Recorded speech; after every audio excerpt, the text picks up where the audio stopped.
أعوذ بالله من الشيطان الرجيم. بسم الله الرحمن الرحيم.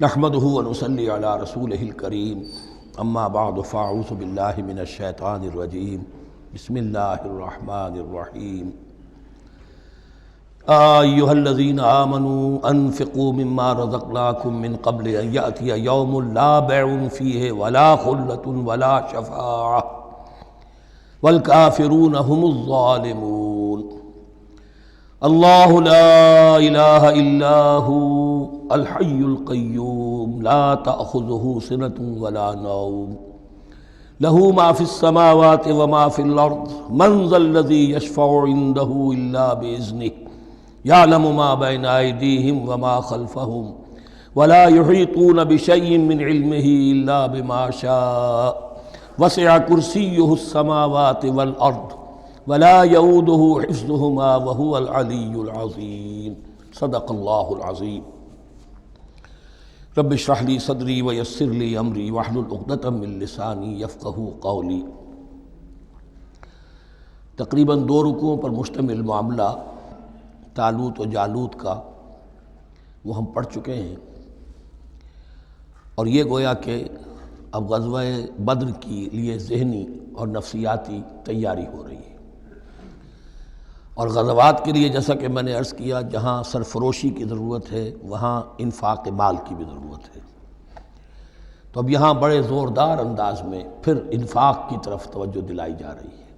وہی 4 ڈوریاں ذہن میں رکھیے، انفاق اللہ کی راہ میں یعنی جہاد بالمال، قتال جہاد بالنفس کی آخری شکل، اور شریعت میں عبادات اور معاملات، یہ 4 ڈوریاں گتھی ہوئی ہیں ان 22 رکوعوں کے اندر، جن پر دوسرا نصف جو ہے سورہ بقرہ کا مشتمل ہے۔ یا ایھا الذین آمنوا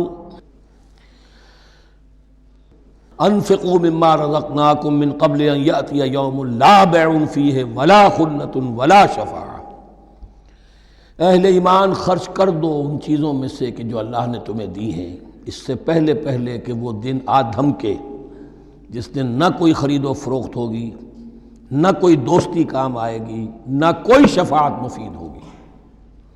والکافرون هم الظالمون، اور کافر ہی تو ظالم ہیں۔ اب یہاں کافر سے مراد کون ہے؟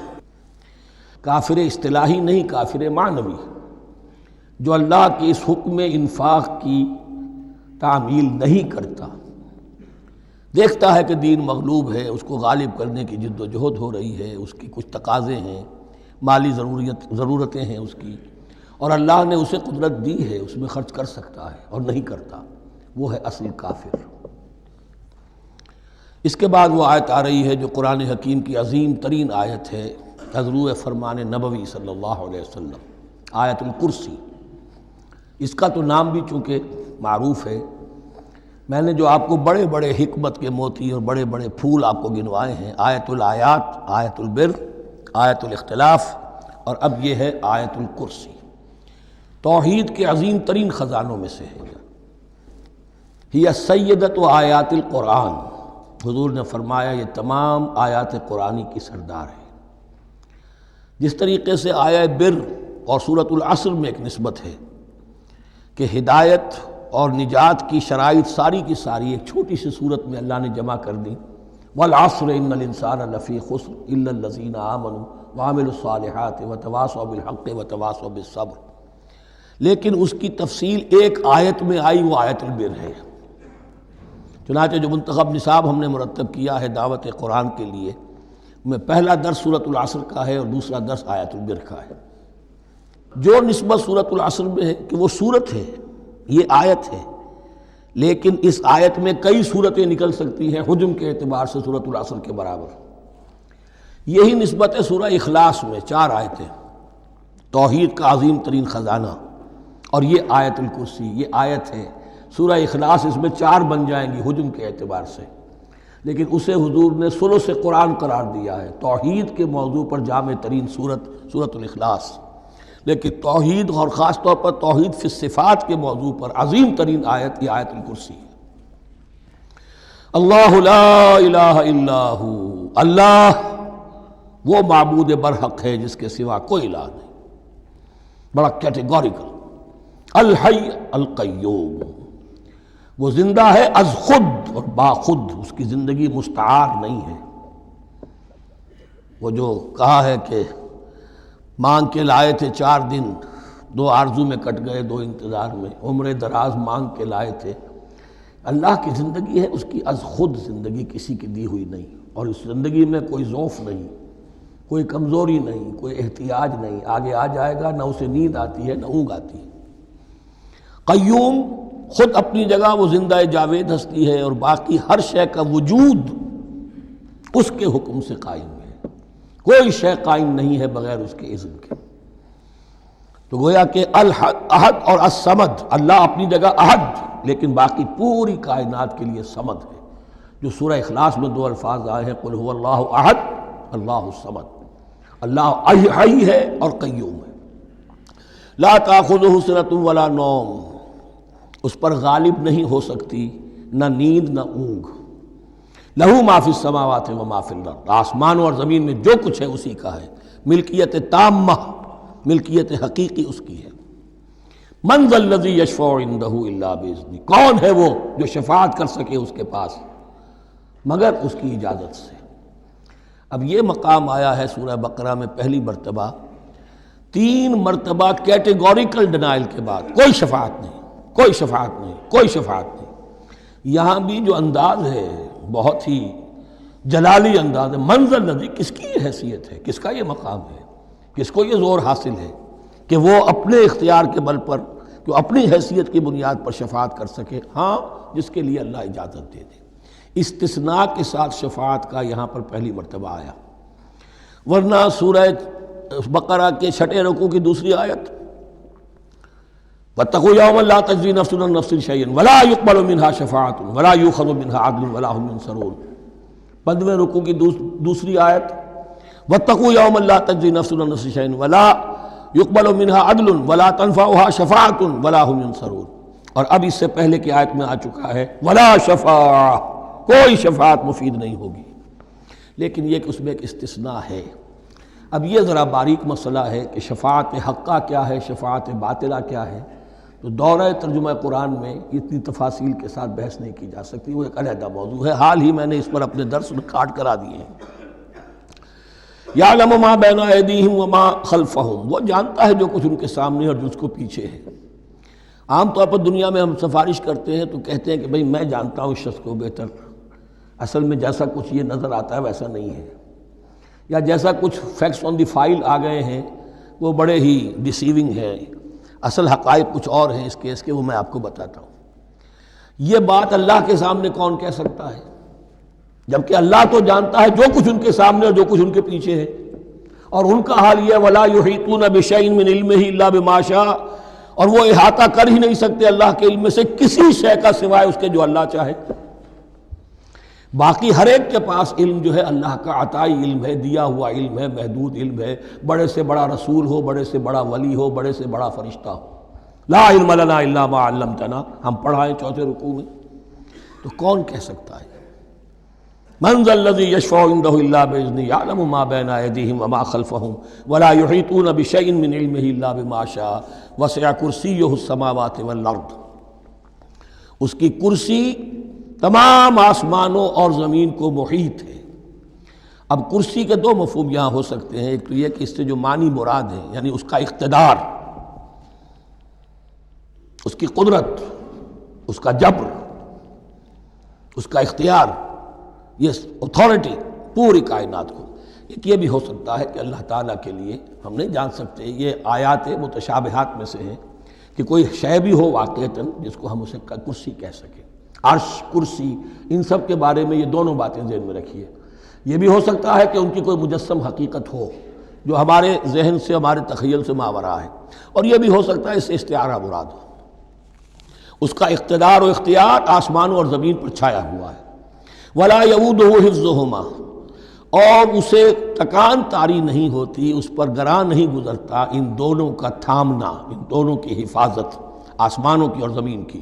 وہو العلی العظیم، اور وہ العلی ہے، بلند و بالا، اور عظیم ہے، بڑی عظمت والا۔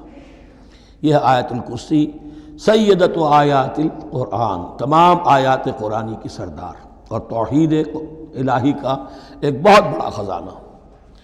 لا اکراہ فی الدین، دین میں کوئی جبر نہیں ہے، یعنی یہ کہ کسی بھی شخص کو نہ کبھی جبراً مسلمان بنایا جائے گا، نہ کبھی بنایا گیا۔ استثناءات ہو سکتے ہیں، کسی کا ذاتی کوئی عمل ہو، فعل ہو، کسی نے کیا ہو۔ اسلام میں کسی فرد کو جبراً مسلمان بنانا حرام ہے، لیکن اس آیت کا یہ مطلب نکال دینا کہ نظام باطل کو بھی ختم کرنا جو ہے، اس میں کوئی طاقت استعمال نہیں ہو سکتی، یہ حماقت ہے پرلے درجے کی۔ نظام باطل نظام ظلم ہے، ایکسپلائٹ کر رہا ہے لوگوں کو، اللہ اور بندوں کے درمیان حجاب بن گیا ہے، پردہ بن گیا ہے۔ نظام کو طاقت کے ساتھ ختم کرنا فرض ہے مسلمان کا۔ طاقت نہیں ہے تو ٹھیک ہے، طاقت حاصل کرنے کی کوشش کرتا رہے، لیکن جو مسلمان نظام باطل کو ختم کرنے کی آرزو اور ارادے سے خالی ہے، اس کے دل میں یہ ارادہ نہیں ہے، اس کے دل میں ایمان نہیں ہے۔ طاقت اور جبر نظام کو ختم کرنے پر صرف کیا جائے گا، کسی فرد کو مجبوراً مسلمان نہیں بنایا جائے گا۔ یہ ہے اصل میں اس آیت کا مفہوم۔ لا اکراہ فی الدین قد تبین الرشد من الغی، رشد، ہدایت واضح ہو چکی ہے کجی سے۔ جتنی کجیاں ہیں، جتنے غلط راستے ہیں، جتنی شیطانی پگڈنڈیاں ہیں، ان سے جو صراط المستقیم ہے اس کو بالکل مبرہن کر دیا گیا ہے۔ فمن یکفر بالطاغوت، تو جو کوئی بھی طاغوت کا انکار کرے گا، دیکھیے اللہ پر ایمان لانے سے پہلے طاغوت کا انکار ضروری ہے۔ جیسے لا الہ الا اللہ، تو طاغوت، اور طاغوت کون ہے؟ طغا سے سرکش، جس نے اپنی حاکمیت کا اعلان کیا وہ طاغوت، جس نے غیر اللہ کی حاکمیت کو تسلیم کیا وہ طاغوت، اس کے تحت بننے والے سارے انسٹیٹیوشنز طاغوت، جو بھی ادارے ہوں، چاہے کتنے ہی خوشنما ادارے ہوں۔ ہے عدلیہ، لیکن وہ عدلیہ اللہ کے قانون کے مطابق فیصلے نہیں کر رہی، کچھ اور لوگوں کے بنائے ہوئے قانون کے مطابق فیصلے کر رہی، وہ طاغوت ہے۔ جو بھی اللہ کے حدود بندگی سے تجاوز کرتا ہے وہ طاغوت ہے۔ طغیانی کسے کہتے ہیں؟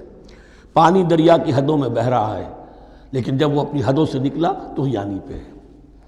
دریا کو اپنی موج کی طغیانیوں سے کام، کشتی کسی کی پار ہو یا درمیان رہے، اسے اس کی کیا فکر ہے؟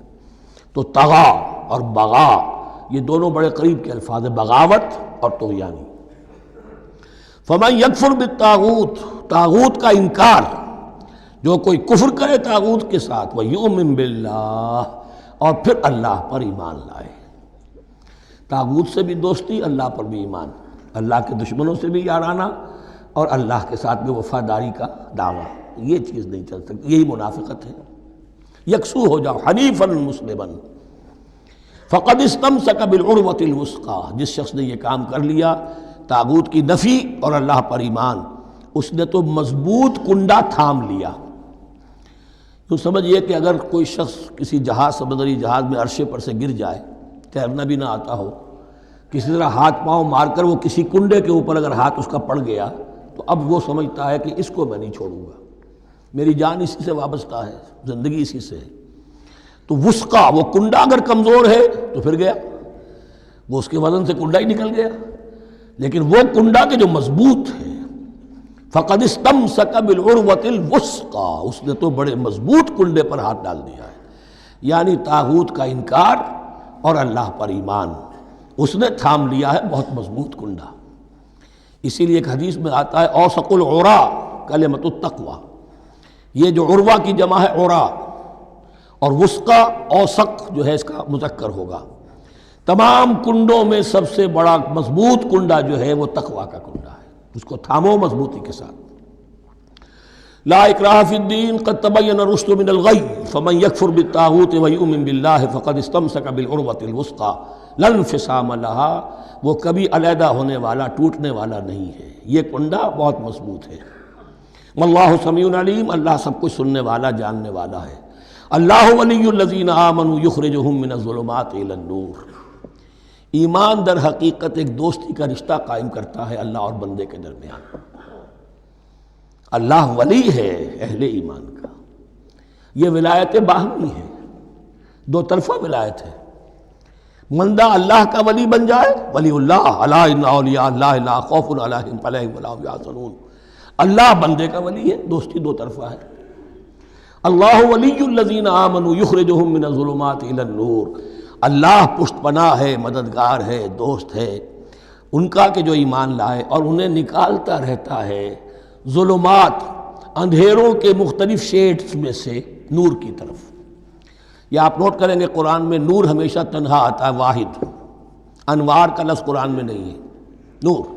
نور ایک حقیقت واحدہ ہے، لیکن ظلمات ہمیشہ جمع میں آئے گا، اس کے شیڈز مختلف ہیں، شیڈز آف ڈارکنس، بہت گہری ڈارکنس ہے، ذرا اس سے کمتر ہے، اس سے کمتر ہے۔ تو جتنے بھی شیڈز ہیں، کفر کا ہے، شرک کا ہے، الحاد کا ہے، مادہ پرستی کا ہے، ایگنوسٹسزم کا ہے، لا ادریت کا ہے، جتنے بھی فلسفے غلط ہیں، جتنے بھی نظریات غلط ہیں، جتنے بھی عمل کی غلط راہیں ہیں، ان سب کے اندھیاروں سے نکال کر اللہ تعالیٰ اہل ایمان کو ایمان کی روشنی کے اندر لاتا رہتا ہے۔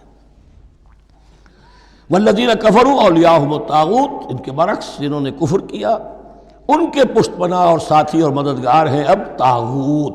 یخرجونہم من النور الی الظلمات، اور وہ ان کو نکالتے رہتے ہیں تدریجاً، اور نور کا کہ تھوڑی بہت رمق ملا بھی تھا انہیں نور کا تو ان سے محروم کر کے ظلمات، یخرجونہم من النور الی الظلمات، نور سے ظلمات کی طرف نکالتے رہتے ہیں۔ اولئک اصحاب النار هم فیہا خالدون، وہ ہیں آگ والے، اس میں ہمیشہ ہمیش رہیں گے۔ اللہم اجعلنا من عبادک المؤمنین، اللہم اخرجنا من الظلمات الی النور، آمین یا رب العالمین۔ اب اس کے بعد یہ بڑی عظیم آیت جو آئی ہے توحید کی، اور اس کے بعد یہ بھی اپنی جگہ بڑی عظیم آیات ہیں حکمت اور فلسفہ دین کے اعتبار سے۔ اس کے بعد کچھ واقعات دیے جا رہے ہیں، حضرت ابراہیم علیہ السلام کی زندگی کا ایک واقعہ اور حضرت عزیر علیہ السلام کی زندگی کا واقعہ۔ الم تر الی الذی حاج ابراہیم فی ربہ ان آتاہ اللہ الملک، کیا تم نے دیکھا اس شخص کو جس نے کہ محاجہ کیا تھا، مناظرہ کیا تھا، حجت بازی کی تھی ابراہیم سے، اس وجہ سے کہ اللہ نے اسے بادشاہی دی ہوئی تھی، نمرود۔ یہ ذہن میں رکھیے کہ نمرود اصل میں لقب تھا، کسی کا نام نہیں تھا، جیسے فرعون مصر کے بادشاہوں کا لقب ہے، فرعونہ۔ نماردہ جو ہے یہ عراق کے بادشاہ تھے، بیبیلونیا۔ تو حضرت ابراہیم کی پیدائش بھی شہر ار میں ہوئی تھی کہ جو بیبیلونیا کا ایک شہر تھا عراق کا، اور وہاں بادشاہت تھی نمرود کی۔ جیسے فرعون نے مصر میں دعویٰ کیا تھا اپنی بادشاہی کا اور اپنی خدائی کا، اور یہ ہے سیاسی بادشاہی، یہ نہیں کہ ہم نے دنیا پیدا کی ہے، مطلب یہ کہ اختیار مطلق ہمارے ہاتھ میں ہے، ہم جس چیز کو چاہیں غلط قرار دے دیں، جس چیز کو چاہے صحیح قرار دے دیں۔ یہی ہے اصل میں خدائی اختیار ہاتھ میں لے لیا۔ اللہ کا حق ہے تحلیل و تحریم، کسی شے کو حلال کرنا، کسی کو حرام قرار دینا، اختیار واحد اللہ کے ہاتھ میں ہے۔ جس شخص نے بھی اپنے ذمے لے لیا، قانون سازی کا اختیار لے لیا اللہ کے قانون سے آزاد ہو کر، وہی طاغوت ہے، وہی شیطان ہے، وہی نمرود ہے، وہی فرعون ہے۔ تو اس نے، وہ نمرود نے کہا، محاجہ کیا، اس قال ابراہیم ربی الذی یحیی و یمیت، میرا رب تو وہ ہے جو زندہ کرتا ہے اور مارتا ہے۔ قال انا احیی و امیت، انہوں نے کہا میں بھی کر سکتا ہوں۔ اس نے جیل سے 2 قیدی منگوائے، دونوں کنڈیمڈ تھے، اور ایک کی گردن وہیں اڑائی اور ایک کو کہا جاؤ معاف، دیکھو میں نے جس کو چاہا زندہ رکھا اور جس کو چاہا مار دیا۔ حضرت ابراہیم نے دیکھا کہ یہ کٹ حجتی پر اترا ہوا ہے، تو الاجوبۃ المسکتہ، جواب ایسا دیا جانا چاہیے کہ جو اس کو چپ کر دے۔ قال ابراہیم فإن اللہ یاتی بالشمس من المشرق فأت بها من المغرب، حضرت ابراہیم نے فرمایا اللہ تو سورج کو نکالتا ہے مشرق سے، اگر تو خدائی کا مدعی ہے تو نکال کے دکھا اسے مغرب سے۔ فبہت الذی کفر، تو مبہوت ہو کر رہ گیا وہ کافر۔ اب اس کے پاس کوئی جواب نہیں تھا۔ واللہ لا یہدی القوم الظالمین، اور اللہ ظالموں کو ہدایت نہیں دیا کرتا۔ ہدایت تو نہیں ہوئی، چپ ہو گیا، لیکن چپ کیا ہوا؟ اس کے بعد تو فیصلہ ہوا کہ انہیں آگ میں جھونک دیا جائے۔ او کالذی مر علی قریۃ وہی خاویۃ علی عروشها، یا پھر اس شخص کے واقعے کو ذرا یاد کرو، کیا تم نے نہیں دیکھا کہ جس کا گزر ہوا ایک بستی پر اور وہ اوندھی پڑی ہوئی تھی اپنی چھتوں پر۔ اگرچہ مختلف تفاسیر میں مختلف آپ کو شاید اس کی تعبیرات ملے، یہ اصل میں ہوا ہے کہ جب نمرود، جس کا نام تھا بخت نصر، نیبوکیڈنیزر، اس نے 586 قبل مسیح میں، حضرت مسیح سے 586 قبل، اس نے حملہ کیا فلسطین پر۔ دیکھیے عراق اور فلسطین کی، اسرائیل کی اور عراق کی اس وقت بھی سب سے بڑی دشمنی ہے آپس میں، وہی دشمنی جو ہے 2500 سال پرانی بھی ہے۔ اس نے وہ نمرود بابل، نیبوکیڈنیزر جس کا نام تھا، اس نے حملہ کیا، 12 لاکھ کی آبادی تھی، 6 لاکھ کو قتل کیا اور 6 لاکھ کو بھیڑوں بکریوں کی طرح ہانکتا ہوا قیدی بنا کر لے گیا۔ 150 برس تک کیپٹیوٹی میں رہے ہیں یہ، اور یروشلم اجڑا رہا ہے، کوئی نفس نہیں، کوئی متنفس نہیں تھا، کوئی انسان نہیں، کوئی 2 اینٹیں سلامت نہیں چھوڑی۔ اسی وقت وہ ہیکل سلیمانی جو ہے وہ شہید کیا گیا، اور ان کے کہنے کے مطابق اس کے ایک تہخانے میں وہ تابوت سکینہ بھی تھا جہاں ربائی ان کے موجود تھے، اور وہ ربائی بھی وہیں پر ان کی موت واقع ہوئی، اور تابوت سکینہ بھی ہے، اگر ان کا قول صحیح ہے۔ تو جس زمانے میں یہ اجڑی ہوئی بستی تھی، حضرت عزیر علیہ السلام کا گزر ہوا، انہوں نے دیکھا کوئی متنفس نہیں، تو انہوں نے کیا کہا؟ قال انا یحیی ھذہ اللہ بعد موتہا، اللہ اس بستی کو اس کے اس طرح مردہ اور برباد ہو جانے کے بعد کیسے زندہ کرے گا؟ اب اس میں کیسے احیاء ہو سکتا ہے؟ دوبارہ کیسے اس میں لوگ آ کر آباد ہو سکتے ہیں؟ اتنی بڑی بربادی، اتنی تباہی، کوئی متنفس نہیں، کوئی 2 اینٹیں سلامت نہیں۔ فَأَمَاتَهُ اللَّهُ مِئَةَ عَامٍ ثُمَّ بَعَثَهُ، تو اللہ نے اس پر موت وارد کر دی 100 برس کے لیے، اور پھر انہیں اٹھایا۔ قَالَ كَمْ لَبِثْتَ، سوال کیا کتنے عرصے رہے ہو یہاں؟ حضرت عزیر جو ہیں، چونکہ جو رینائسنس ہوا ہے تاریخ بنی اسرائیل میں، اس کے نقیب، اس کے اصل جو بنیاد ہے وہ یہ ہے۔ انہوں نے پھر اصلاح کی، جو زوال ان میں آیا تھا اخلاقی اور دینی، پھر یہ اٹھے کمر کس کر، جب اللہ تعالیٰ نے یہ مشاہدات کرا دیے، اور پھر جا کر وہاں تبلیغ کی اور دعوت کی دی، اور وہی ان یہودیوں کے اندر جو کیپٹیوٹی میں تھے انہیں پھر اصل دین کی تعلیم دی، روح دین کو زندہ کیا، تو گویا کہ وہاں سے پھر ان کا احیاء ہوا ہے۔ کب لبثت، کتنے عرصے رہے ہوگے تم؟ قال لبثت یوما و بعض یوم، اب اس کو ایسے محسوس ہوا جیسے سویا تھا تھوڑی دیر کے لیے، میں 1 دن رہا ہوں یا دن کا کچھ حصہ۔ قال بل لبثت 100 عام، نہیں، اللہ نے فرمایا نہیں، تم 100 سال رہے ہو۔ فانظر الی طعامک و شرابک لم یتسنہ، تو ذرا اپنے کھانے اور جو مشروب تمہارے ساتھ تھا سفر میں، ذرا اس کو دیکھو، ان کے اندر کوئی بساند پیدا نہیں ہوئی، سڑے نہیں ہیں، ان کے اندر کوئی خرابی پیدا نہیں ہوئی۔ وانظر الی حمارک، آپ دوسری طرف اپنے گدھے کو دیکھو جو تمہاری سواری کا گدھا تھا۔ وَلَنَجْعَلَكَ آیَةً لِلنَّاسِ، وہ بالکل ختم ہو چکا تھا، اس کی ہڈیاں ہی رہ گئی تھیں، گوشت گل چکا تھا، کچھ نہیں تھا، 100 برس۔ وانظر الی حمارک وَلِنَجْعَلَكَ آیَةً لِلنَّاسِ، اور ہمیں تو بنانا ہے تجھے ایک نشانی لوگوں کے لیے، یعنی خود اے عزیر تمہیں ایک نشانی بنانا ہے، اور تمہیں نشانی بنانے کے لیے یہ نشانی ہم تمہیں دکھا رہے ہیں، تاکہ یقین جو ہے، یقین کامل تمہارے اندر پیدا ہو جائے۔ وانظر الی حمارک ولنجعلک آیۃ للناس وانظر الی العظام، اب دیکھو ان ہڈیوں کو، کیف ننشزھا، کیسے ہم انہیں اٹھاتے ہیں، ابھارتے ہیں، وہ ہڈیاں خود ابری اور جڑ کر کھڑی ہو گئی۔ ثم نکسوھا لحما، پھر دیکھو تمہاری نگاہوں کے سامنے اس کو گوشت پہناتے ہیں۔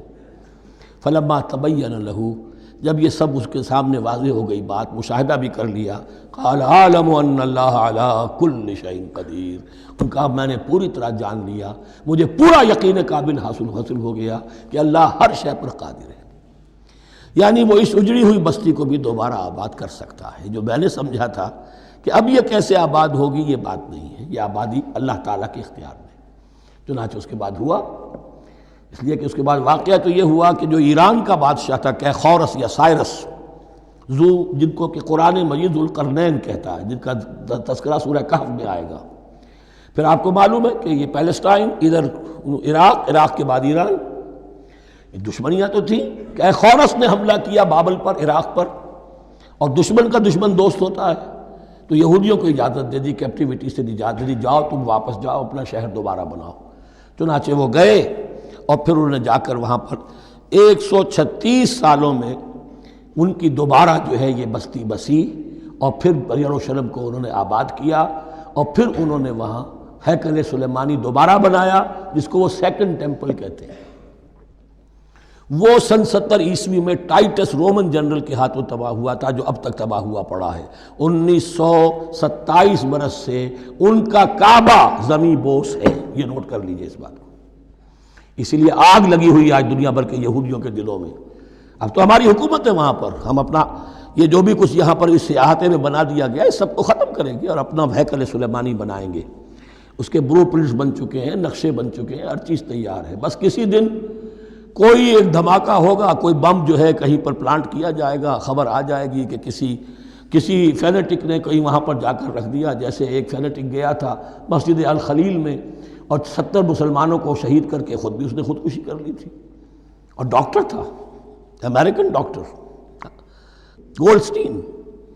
اسی طریقے کا کوئی فینیٹک جائے گا اور وہ اس کو گرا دے گا، پھر کہیں گے جب یہ گر ہی گیا ہے، جیسے مسجد ایودھیا کا معاملہ ہے، اب گر گئی ہے تو بھائی ہمیں رام مندر بنانے دو، کاہے کو تم اب یہ مسجد کاہے کو بناتے ہو؟ وہ ہوگا، اور یہ میں سمجھتا ہوں کہ چند ہفتوں کی، یہ چند مہینوں کی بات ہے، یہ ہونے والا ہے فوراً۔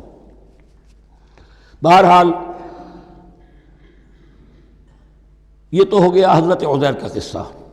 اب اسی طرح کا ایک معاملہ حضرت ابراہیم کا مشاہدہ ہے۔ وَإِذْ قَالَ إِبْرَاهِيمُ رَبِّ أَرِنِي كَيْفَ تُحْيِي الْمَوْتَىٰ، اور یاد کرو جب کہ ابراہیم نے بھی کہا تھا پروردگار ذرا مجھے دکھا دے، مشاہدہ کرا دے تو مردوں کو کیسے زندہ کرے گا۔ قَالَ أَوَلَمْ تُؤْمِنْ، اللہ تعالیٰ کا سوال جو ہے بہت تیکھا ہے، تو کیا تم ایمان نہیں رکھتے؟ قَالَ بَلَىٰ، ایمان تو میرا ہے، میں مانتا ہوں ایمان ہے، وَلَٰكِن لِيَطْمَئِنَّ قَلْبِي، پورا دل کا اطمینان چاہتا ہوں، پورا یقین ہو جائے۔ اور یہ انبیاء کا معاملہ ہے، سب کا ہے۔ انبیاء کو چونکہ ایمان اور یقین کا ایک ایسی فرنس بنانا ہوتا ہے کہ جن سے ایمان و یقین دوسروں میں سرایت کرے، تو ان کے ایمان و یقین کے لیے انہیں مشاہدات ایسے کرا دیے جاتے ہیں کہ پھر ان کے لیے وہ ایمان صرف ایمان بالغیب نہیں رہتا، بلکہ وہ ایمان بالشہود بھی ہو جاتا ہے۔ کذالک نری ابراہیم ملکوت السماوات والارض، اسی طرح ہم نے دکھائے ابراہیم کو آسمان اور زمین کے ملکوت، جو بھی ہماری حکومت ہے، جو وہ مخفی حکومت ہے، جو کاسمک ایک اسٹیٹ ہے، اس کی گورنمنٹ ہے، اور اس کے تمام اہلکار ہیں، فرشتے ہیں، ہم نے مشاہدہ کرایا ابراہیم کو۔ حضور کو اسی لیے شب معراج میں لے جایا گیا کہ ہر شے کو اپنی آنکھوں سے دیکھ لیں، تو وہ یقین کامل پھر ہو جاتا ہے کہ جس میں کسی درجے میں بھی پھر تو یہ ہے کہ وہ خود ایک بھٹی بن جاتے ہیں ایمان اور یقین کی۔ قال بلا ولکن لیطمئن قلبی قال فخذ اربعۃ من الطیر فصرهن الیک، تو فرمایا اچھا ٹھیک ہے 4 پرندے لے لو، انہیں اپنے ساتھ ملا لو، ہلا لو کہ وہ تمہارے ساتھ تمہاری آواز سن کر آ جایا کریں۔ ثم اجعل علی کل جبل منہن جزءا، پھر ان کے ٹکڑے کرو اور ہر پہاڑ پر ایک ایک ٹکڑا رکھ دو۔ تو جو تفسیر میں آتی ہیں یہ کہ ان میں سب کا سر علیحدہ کیے، ٹانگیں علیحدہ کی، پر علیحدہ کیے، دھڑ علیحدہ کیے، ایک پہاڑ پر چاروں سر رکھ دیے، ایک پہاڑ پر چاروں کے دھڑ رکھ دیے، ایک پہاڑ پر چاروں کے، اس طریقے سے مختلف اجزاء میں تقسیم کر دیا۔ قال فخذ اربعۃ من الطیر فصرهن الیک ثم اجعل علی کل جبل منہن جزءا، پھر ہر پہاڑ پر ان میں سے ایک ایک حصہ رکھ دو۔ ثم ادعوہن، پھر ان کو ذرا پکارو، وہی سیٹی بجاؤ جو تم بجاتے تھے ان کو بلانے کے لیے۔ ثم ادعوہن یاتینک سعیا، وہ دوڑتے ہوئے آ جائیں گے۔ وَاعْلَمْ أَنَّ اللَّهَ عَزِیزٌ حَکِیمٌ، اور جان لو اس بات کو یقین کے ساتھ کہ اللہ تعالیٰ زبردست ہے، کمال حکمت والا۔ اب 2 رکوع آ رہے ہیں انفاق فی سبیل اللہ پر، اور یہ قرآن مجید کا ذروہ سلام ہے انفاق کے موضوع پر۔ لیکن ان کو پڑھنے سے پہلے نوٹ کر لیجئے کہ اللہ کی رضا جوئی کے لیے اپنا مال خرچ کرنا جو ہے، اس کے لیے دین میں کئی اصطلاحات ہیں۔ کھانا کھلانا، 2 کھانا یطعمون الطعام علی حبہ مسکینا و یتیما و اسیرا، آت المال علی حبہ ذوی القربى والیتامى، ایتاء مال، اعطاء، پھر اس سے آگے آتا ہے صدقہ، زکوٰۃ، انفاق، قرض حسنہ۔ یہ 5-6 ٹرمز ہیں، لیکن ان ٹرمز کے اندر ایک تقسیم ذہن میں رکھیے کہ 2 مدیں ہیں بڑی بڑی اللہ تعالیٰ کی رضا جوئی کے لیے مال خرچ کرنے کی۔ ایک مد ہے غرباء، یتامى، مساکین، محتاج، بیوائیں، ان کے لیے، یعنی ابنائے نو میں سے، یہ آپ کے معاشرے کے اجزاء ہیں، آپ کے بھائی بند ہیں، آپ کے رشتہ دار ہیں، آپ کے اعزاء و اقرباء ہیں، ان کے لیے خرچ کرنا۔ تو یہ بھی اللہ کو بہت پسند ہے، اس کا اجر ملے گا، یہ بھی گویا کہ اللہ تعالیٰ ہی کے لیے آپ نے خرچ کیا۔ ایک عین اللہ کے دین کے لیے خرچ کرنا، انفاق کا لفظ اس کے لیے ہے، اور قرض حسنہ اس کے لیے۔ انفاق مال، انفاق فی سبیل اللہ، اللہ کی راہ میں خرچ کرنا، اللہ کے دین کی دعوت کو عام کرنا، اللہ کی کتاب کے پیغام کو عام کرنا، اللہ کے دین کی دعوت کو اس طرح ابھارنا کہ باطل کے ساتھ زور آزمائی کرنے والی ایک طاقت پیدا ہو جائے، ایک جماعت وجود میں آئے، ان کے لیے اساز و سامان فراہم کیے کرنا تاکہ دین کے غلبے کی ہر مرحلے کے جو تقاضے اور ضرورتیں ہیں وہ پوری ہو سکیں۔ تو جو اس کام میں صرف ہوگا وہ ہے انفاق فی سبیل اللہ، یا اللہ کے ذمے قرض حسنہ۔ تو یہاں اصل میں اس کی بات ہو رہی ہے، انفاق کی۔ مثل الذین ینفقون اموالہم فی سبیل اللہ ہے، مثال ان کی جو اپنے مال خرچ کرتے ہیں اللہ کی راہ میں۔ عام طور پر یہ فی سبیل اللہ جو ہے وہ سبیل پانی کی بنا دی، وہ بھی سبیل ہے، ٹھیک ہے، وہ بھی سبیل تو ہے، نیکی کا وہ بھی راستہ ہے، سبیل اللہ ہے، لیکن یہ کہ فی سبیل اللہ خرچ جو ہے اس کا بالکل مفہوم اور ہے۔ وہ صدقہ ہے، خیرات ہے، زکوٰۃ بھی اصلاً جو ہے وہ غریبوں کا حق ہے، لیکن اس میں بھی ایک مد سبیل اللہ کی رکھی ہوئی ہے۔ اگر تو آپ کے قریب اعزاء و اقارب ہیں، غرباء ہیں، تو ان کا حق فائق ہے، پہلے ان کو دی۔ بہرحال فی سبیل اللہ انفاق۔ مثل الذین ینفقون اموالہم فی سبیل اللہ کمثل حبۃ انبتت 7 سنابل فی کل سنبلۃ 100 حبہ، مثال ان کی جو اللہ کی راہ میں خرچ کرتے ہیں اللہ کے دین کے لیے، ایسے ہے جیسے ایک دانہ کہ اس سے 7 سنبلیں پیدا ہوئیں، 7 خوشیں، 7 بالیاں، یہ 7 سٹے۔ باجرے کا سٹہ ہوگا، کتنے دانے ہوتے ہیں اس میں؟ مکئی کا سٹہ ہے، اس میں کتنے دانے ہیں؟ فی کل سنبلۃ 100 حبہ، اس میں 100 دانے موجود ہیں ہر ایک میں، تو ایک دانے سے 700 دانے وجود میں آ گئے۔ اسی طریقے سے اللہ تعالیٰ جو بھی اس کے دین کے لیے مال خرچ کرے گا اس کے مال میں اضافہ کرے گا، اللہ تعالیٰ ان کو جزا دے گا اور اس کو بڑھاتا رہے گا اپنے ہم۔ واللہ یضاعف لمن یشاء، اور یہ تو تمہیں تمثیلاً بتایا ہے، اللہ اس سے بھی دگنا کرے گا جس کو چاہے گا، صرف 700 گنا نہیں، اور جتنا چاہے گا بڑھائے گا۔ واللہ واسع علیم، اللہ کے خزانوں میں کوئی کمی نہیں ہے، بڑی وسعت والا ہے اللہ، بہت سمائی والا ہے، اور وہ سب کچھ جاننے والا ہے۔ الذین ینفقون اموالہم فی سبیل اللہ، پھر جو لوگ کہ اپنا مال خرچ کرتے ہیں اللہ کی راہ میں، ثم لا یتبعون ما انفقوا منا ولا اذى، پھر جو کچھ وہ خرچ کرتے ہیں اس کے بعد نہ تو تکلیف پہنچاتے ہیں نہ احسان جتاتے ہیں۔ دیکھیے جی، میں نے اس وقت اتنا چندہ دیا تھا، معلوم ہوا کہ میرا حق جو ہے وہ زیادہ ہے، پھر میری بات مانی جانی چاہیے۔ ہم چندے زیادہ دیتے ہیں تو رات میں بات بھی تو ہماری چلنی چاہیے۔ یا اگر کسی جو کارکن کو دیا ہے جو اللہ کے دین کے لیے کام کر رہا ہے، یہ بھی ان 2 رکوعوں کے آخر میں بات واضح ہو جائے گی۔ کوئی شخص ہے اللہ کے دین کے کام میں لگا ہوا، آپ اس کو ساتھ تعاون کر رہے ہیں تاکہ وہ اپنی معاش کے اوپر اپنا وقت نہ لگائے، اپنا پورا وقت جو ہے وہ دین کی خدمت میں لگائے۔ لیکن اب اگر کہیں آپ نے اس کو جتا بھی دیا، اس پر احسان بھی رکھ دیا، کوئی تکلیف دے کلمہ کہہ دیا، تو جو آپ کا اجر و ثواب تھا وہ 0 ہو جائے گا۔ الذین ینفقون اموالہم فی سبیل اللہ ثم لا یتبعون ما انفقوا منا ولا اذى، جو انفاق کرتے ہیں اس کے بعد اس کے پیچھے نہ تو جتلاتے ہیں نہ کوئی اور تکلیف پہنچاتے ہیں۔ لہم اجرہم عند ربہم ولا خوف علیہم ولا ہم یحزنون، ان کا اجر ان کے رب کے پاس محفوظ ہے اور ان کے لیے مغفرت ہے۔ ولا خوف علیہم ولا ہم یحزنون، ان کے اوپر نہ کوئی خوف ہوگا اور نہ کوئی ان کو حزن سے دوچار ہوں گے۔ قول معروف، بھلی بات کہنا، و مغفرہ، اور درگزر کرنا، خیر بہتر ہے من صدقۃ، اس خیرات سے یتبعھا اذی، جس کے بعد کہ اذیت پہنچائی جائے۔ کوئی آپ سے فرض کیجئے کوئی ضرورت کے لیے آئی گیا ہے، کسی نے ہاتھ پھیلا دیا ہے، تو آپ اگر آپ نہیں کر سکتے مدد، قول معروف نرمی کے ساتھ جواب دے دیجئے، معذرت کر لیجئے۔ یا یہ ہے کہ اگر کسی سائل نے آپ کے ساتھ درستی کی ہے تو پھر بھی یہ ڈانٹیے نہیں، وَأَمَّا السَّائِلَ فَلَا تَنْهَرْ، پھر بھی یہ ہے کہ مغفرت، معاف کیجئے۔ یہ کہیں بہتر ہے اس سے کہ دے تو دیا، خیر من صدقۃ یتبعھا اذی، اس کے بعد اسے 2-4 جملے بھی سنوا دیے، کوئی اور سلواتیں بھی سنا دی اسے، تو اس کا کوئی فائدہ نہیں ہوا۔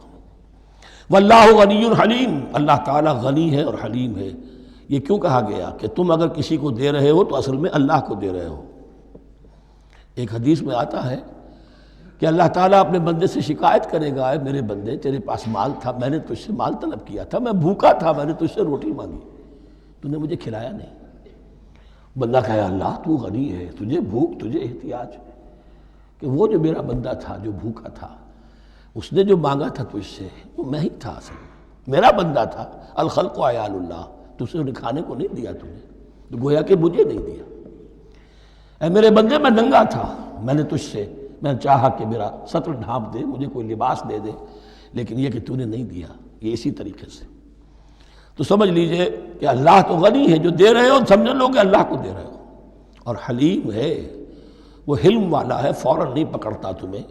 تم جو بھی کرتے ہو، جو دل سے اتری ہوئی شے وہ اللہ کے نام پہ دے دو، جو ردی چیز ہے وہ اللہ کے نام پہ دے دو، تو اللہ تعالیٰ کی غیرت جو ہے اسی وقت اگر جوش میں آ جائے اور تمہیں پیس کے سرما کر دے وہ، تو وہ کر سکتا ہے، لیکن نہیں، حلیم ہے، وہ دیکھتا ہے کہ میری توہین کر رہا ہے، مجھے دے رہا ہے اور یہ دے رہا ہے۔ یا ایھا الذین آمنوا لا تبطلوا صدقاتکم بالمن والاذی، اے اہل ایمان اپنے صدقات کو باطل نہ کر لو، نسیہ منسیہ ہو جاتے ہیں، بالمن والاذی، جتلا کر اور کوئی اذیت بخش بات کہہ کر۔ کالذی ينفق مالہ رئاء الناس، ان لوگوں کی طرح، اس شخص کی طرح جو اپنا مال خرچ کرتا ہے لوگوں کو دکھانے کے لیے، دے تو رہا ہے صدقات، چیریٹی ہاؤس، بڑے بڑے ادارے قائم کر دیے ہیں، یہ کہ سب ریاکاری ہے۔ کوئی سرکار دربار میں رسائی کے لیے فاؤنڈیشنز بنے ہوئے، کچھ اپنے وہ ٹیکس بچانے کے لیے، کچھ اور اپنی ناموری، کیونکہ پھر الیکشن بھی لڑنا ہے۔ یہ سارے کام جو ہوتے ہیں اللہ جانتا ہے کس کی کیا نیت ہے۔ لا تبطلوا صدقاتکم بالمن والاذی کالذی ينفق مالہ رئاء الناس ولا یؤمن باللہ والیوم الآخر، جو ریاکاری کر رہا ہے وہ حقیقت میں ایمان نہیں رکھتا اللہ پر اور یوم آخر پر۔ یہ ریا اور یہ ایمان ایک دوسرے کی ضد ہے، جیسا کہ حدیث بار بار سنا چکا ہوں، من صلی یرائی فقد اشرک، ومن صام یرائی فقد اشرک، ومن تصدق یرائی فقد اشرک۔ جس نے دکھاوے کے لیے نماز پڑھی اس نے شرک کیا، جس نے دکھاوے کے لیے روزہ رکھا اس نے شرک کیا، جس نے دکھانے کے لیے لوگوں کو صدقہ خیرات دیا اس نے شرک کیا۔ ولا یؤمن باللہ والیوم الآخر فمثلہ کمثل صفوان علیہ تراب فاصابہ وابل فترکہ صلدا، تو اس کی مثال اس چٹان کی سی ہے اس پر کچھ تھوڑا سا غبار، کچھ ریت جم گئی تھی، تو اگر کسی چٹان کے اوپر کچھ تھوڑی سی تہ آ گئی ہو مٹی کی، وہاں آپ نے کوئی بیج ڈال دیے، کوئی فصل بھی ہو گئی۔ فاصابہ وابل، اب آیا زوردار ایک بارش کا چھینٹا پڑا، زوردار بھی پڑا، فترکہ صلدا، وہ ساری اوپر کی تھوڑی سی تہ تھی، وہ مٹی بھی بہہ گئی اور آپ کی محنت بھی گئی، وہ آپ کا بیج بھی گیا اور آپ کی فصل بھی گئی۔ وہ چٹان جو ہے چٹیل چٹان وہ اندر سے نکل آئی، یعنی سب کچھ گیا۔ ریاکاری میں اس کا مطلب یہ ہے مال بھی دیا اور حاصل کچھ نہ ہوا، بیج بھی گیا، اور اللہ کے ہاں کسی اجر و ثواب کا سوال ہی نہیں۔ لا یقدرون علی شیء مما کسبوا، جو محنت انہوں نے کی تھی، اس تھوڑی سی مٹی جو جم گئی تھی اس میں بھی کچھ ہل چلایا تھا، کچھ بیج ڈالا تھا، اب اس میں کوئی قدرت انہیں حاصل نہیں ہے، سب کچھ گیا۔ واللہ لا یہدی القوم الکافرین، اور اللہ ایسے کافروں کو ہدایت نہیں دیتا، راہ یاب نہیں کرتا۔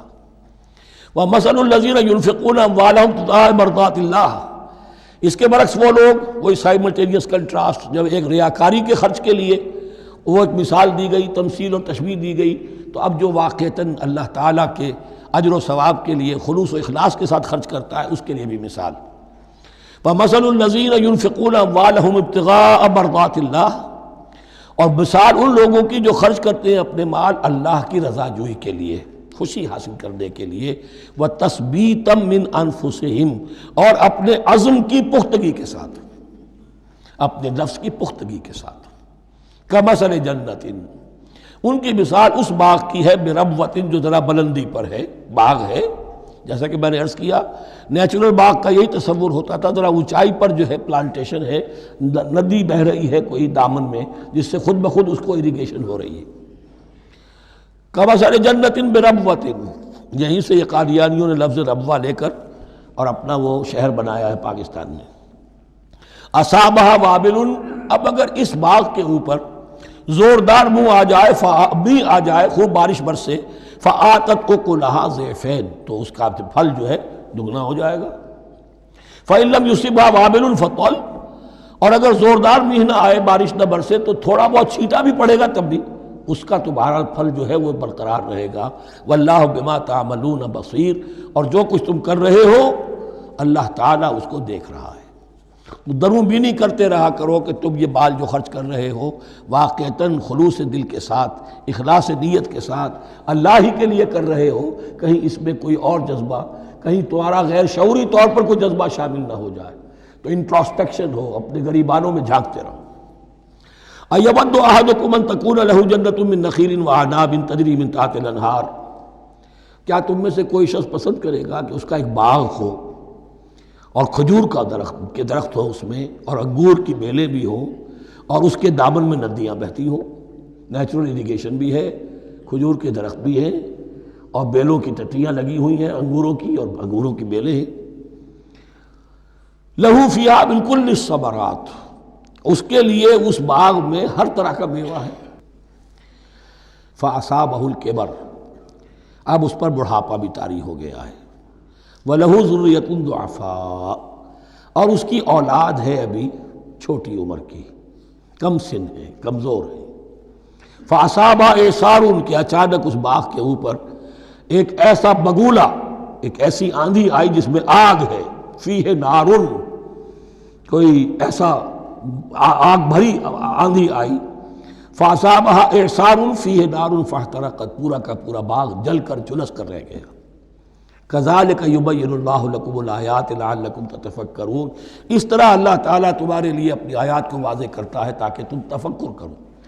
یعنی ایک انسان نے ساری عمر سمجھا ہے کہ بڑی میرے نیکی کمائی ہے، میں نے یہ کیا ہے، میں نے فاؤنڈیشن بنایا، میں نے مدرسہ قائم کر دیا، میں نے یتیم خانہ بنا دیا، لیکن یہ کہ اچانک کسی وقت آنکھ کھلے گی، جب آنکھ کھلی گل کی تو موسم تھا خزاں کا، معلوم ہوگا یہ تو کچھ بھی نہیں تھا، یہ تو گویا کہ ایک بگولا آیا سب کو جلا گیا، اس لیے کہ اس میں اخلاص تھا ہی نہیں، اس میں نیت جو ہے اس میں کھوٹ تھا، اس میں ریاکاری تھی، اس میں لوگوں کو دکھانا مقصود تھا۔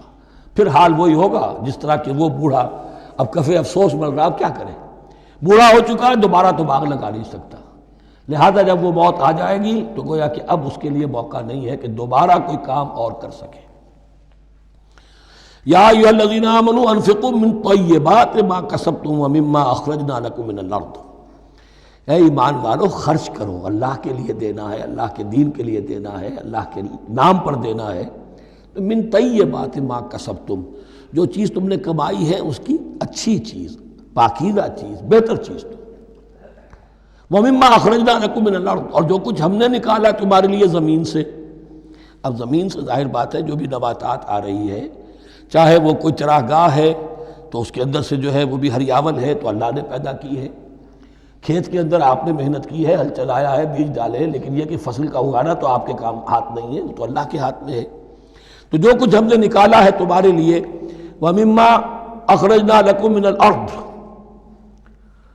وَلَا تَيَمَّمُوا الْخَبِيثَ مِنْهُ، اور اس میں سے ردی مال کا ارادہ نہ کرو، تنفقون، کہ اسے خرچ کر دو، زکوٰۃ دینی ہے، عشر دینا ہے، تو جو ردی چیزیں ہیں، اب بھیڑوں بکریوں کا غلہ ہے، ان میں سے اتنی بکریاں نکالنی ہیں، اتنی بھیڑیں ہیں، تو اب جو ذرا کمزور ہیں، لاغر ہیں، بیمار ہیں، نقص والی ہیں، گنتی پوری کرنی ہے نا۔ اسی طریقے سے عشر نکالنا ہے تو گندم کا ڈھیر لگا ہوا ہے، اس میں سے کہیں بارش پڑ گئی تھی، وہ نکال دو۔ ولا تیمموا، تیمم کے معنی یہاں نوٹ کر لیجئے، قصد کرنے کے ہیں۔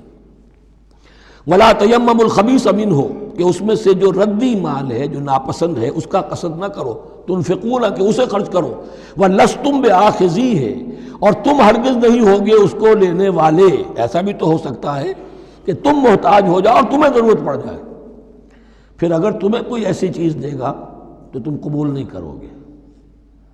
وَلَسْتُمْ بِآخِذِيهِ إِلَّا أَن تُغْمِضُوا فِيهِ، اللہ یہ کہ چشم پوشی کرنے پر مجبور ہو جاؤ، احتیاج اس درجے کی ہو کہ جو بھی مل جائے، ردی مل جائے، اچھا مل جائے، نفیس مل جائے، خبیث مل جائے، جو بھی مل جائے چشم پوشی کرو۔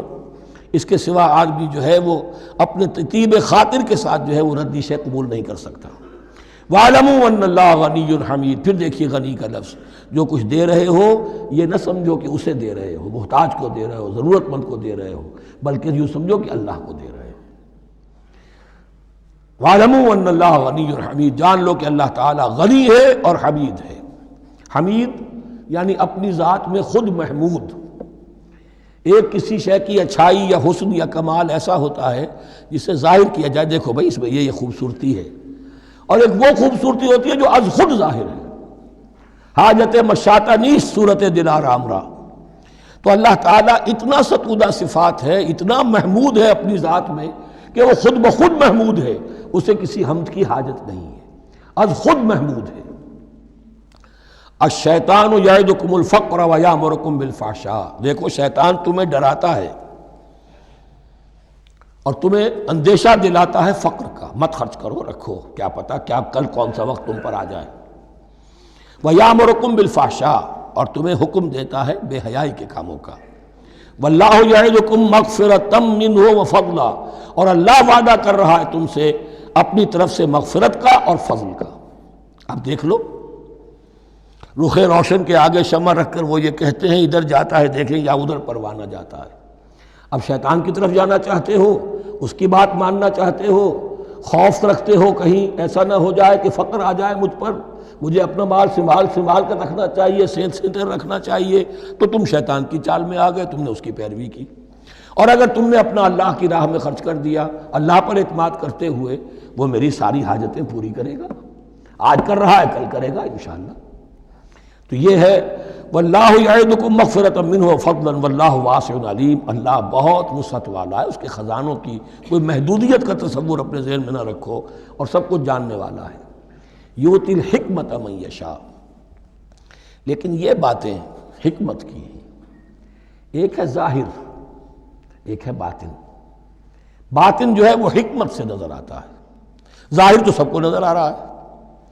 کسی شے کی حقیقت کیا ہے، اہل نظر ذوق نظر خوب ہے، لیکن جو شے کی حقیقت کو نہ دیکھے وہ نظر کیا، وہ حقیقت جس پر عیاں ہو جاتی وہ ہے حکیم۔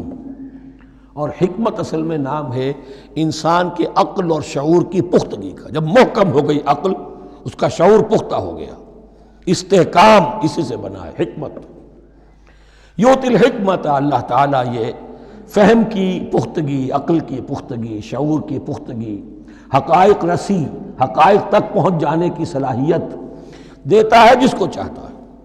وَمَن یُؤْتَ الْحِکْمَةَ فَقَدْ أُوتِیَ خَیْرًا کَثِیرًا، اور جسے حکمت دے دی گئی اسے تو خیر کثیر عطا ہو گیا، اس سے بڑا تو خیر کوئی اور ہے ہی نہیں۔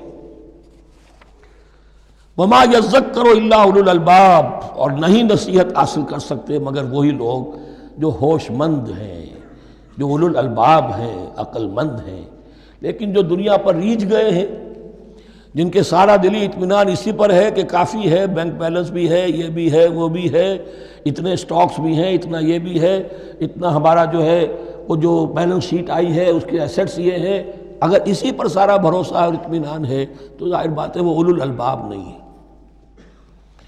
وَمَا أَنفَقْتُم مِّن نَفَقَةٍ أَوْ نَذَرْتُم مِّن نَذْرٍ، اور جو بھی کچھ تم خرچ کرتے ہو، جو بھی نفقہ، جو بھی خیرات تم دیتے ہو، اور نظر تم من نظرین، اور یا جو بھی نظر تم دیتے ہو اللہ کے نام پر، منت مانگتے ہو، فإن اللہ یعلم، اللہ تعالیٰ اس سب کو جانتا ہے۔ وما للظالمین من انصار، اور یقیناً ظالموں کے لیے کوئی مددگار نہیں ہوں گے۔ ان تبدوا الصدقات فنعما ہی، صدقات کو تو اگر تم کھل کر اعلانیہ دو تب بھی ٹھیک ہے، اور خاص طور پر زکوٰۃ کا تو معاملہ اعلانیہ ہے ہی ہے۔ ان تبدوا الصدقات ظاہر کرو، برملا اعلانیہ دو تو بھی ٹھیک ہے، کم سے کم فقراء کا حق تو پہنچ گیا، کسی کی ضرورت تو پوری ہو گئی۔ وَإِن تُخْفُوهَا، لیکن اگر تم انہیں چھپاؤ، اب یہ ہوگا صدقات نافلہ کے لیے۔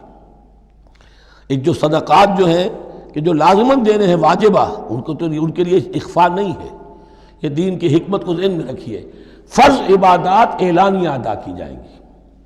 یہ وسوسہ بھی شیطان بہت سے لوگوں کے دلوں میں ڈال دیتا ہے کہ کیا 5 وقت جا کے مسجد میں نماز پڑھنی ہے، لوگوں پر اپنے تقویٰ کا روب گانٹھنا چاہتے ہو، گھر میں پڑھ لیا کرو۔ یا داڑھی رکھو گے، کیا چاہتے ہو؟ تم چاہتے ہو کہ لوگ تمہیں سمجھے متقی ہے، تو میں اس لیے داڑھی نہیں رکھتا۔ ہوتا ہے وسوسہ، لیکن جو چیز واجب ہے وہ علن اعلان کرو، اس کے اظہار میں کوئی رکاوٹ نہیں۔ ہاں جو صدقات نافلہ ہیں، جو نماز نفل ہے، اسے چھپا کر کرو، اس کا اظہار بہت بڑا فتنہ ہوتا ہے، نفل عبادت کا اظہار بہت بڑا فتنہ ہے۔ وَإِن تُخْفُوهَا، اگر چھپاؤ، وَتُؤْتُوهَا الْفُقَرَاءَ، اور تم وہ ضرورت مندوں کو دے دو، فَهُوَ خَيْرٌ لَكُمْ، وہ تمہارے لیے بہت بہتر ہے۔ اب دیکھیے خیر لکم کہا، یہ تمہارے لیے بہتر ہے۔ پہلے کہا تھا ظاہر کر کے دیتے ہو فنعما ہی، تو وہ بھی ٹھیک ہی ہے، اس لیے کہ فقراء کا حق تو چلیے ادا ہو گیا، کچھ نہ کچھ مل تو گیا، خسیس کے اور کنجوس کے مال میں سے کچھ نکلا تو صحیح۔ ان تبدوا الصدقات فنعما ہی وان تخفوها وتؤتوها الفقراء فهو خیر لکم ویکفر عنکم من سیئاتکم، اور اللہ تعالیٰ دور کر دے گا تم سے تمہاری برائیوں کو۔ واللہ بما تعملون خبیر، اور جو کچھ تم کر رہے ہو اللہ تعالیٰ اس سے باخبر ہے۔ لیس علیک ہداہم، اے نبی آپ کے ذمے نہیں ہے کہ ان کو ہدایت دے دیں۔ آپ کی یہ دیکھیے علیکہ ذمہ داری ہو جاتی ہے، فرض۔ لام لکا یہ ہو جاتا ہے کسی کے حق میں۔ القرآن حجت لکا او علیکہ، یا یہ قرآن تمہارے حق میں حجت ہے، یہ شفاعت کرے گا تمہاری قیامت کے دن اگر تم نے اسے مانا جیسے کہ ماننے کا حق ہے، پڑھا جیسے کہ پڑھنے کا حق ہے، عمل کیا جیسے کہ عمل کرنے کا حق ہے، پھر اس کی دعوت و تبلیغ کی جیسے کہ اس کا حق ہے، تو یہ تمہارے حق میں حجت ہوگا۔ اور اگر تم نے اس کے حقوق ادا نہ کیے، یہ تمہارے خلاف مدعی بن کر کھڑا ہو جائے گا۔ القرآن حجت لک او علیک، یہ تم پر آئے گا وبال۔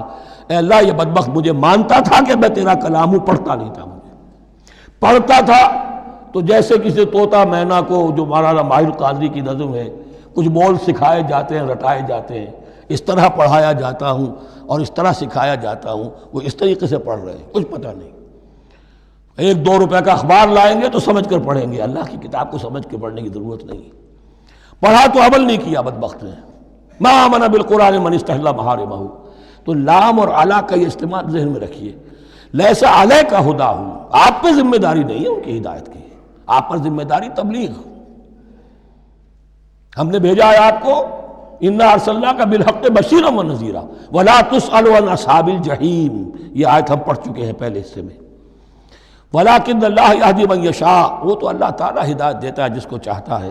وما تنفقوا من خیر فلانفسکم، اور جو بھی خیر، جو بھی بھلائی، جو بھی مال تم خرچ کرو گے وہ تمہارے اپنے لیے بہتر ہے، تمہیں اجر و ثواب ملے گا، تمہیں کو مل جائے گا 700 گنا 1400 گنا۔ وما تنفقون الا ابتغاء وجہ اللہ، یہاں یہ فعل مضارع آیا ہے نفی نہیں کے مفہوم میں۔ لا تنفقون، ما تنفقون یعنی تم نہیں خرچ کرو گے مگر اللہ کی رضا کے لیے، تب اجر ملے گا۔ اگر ریاکارانہ خرچ کیا تھا تو کوئی اجر کا کیا سوال، وہ تو شرک بن جائے گا۔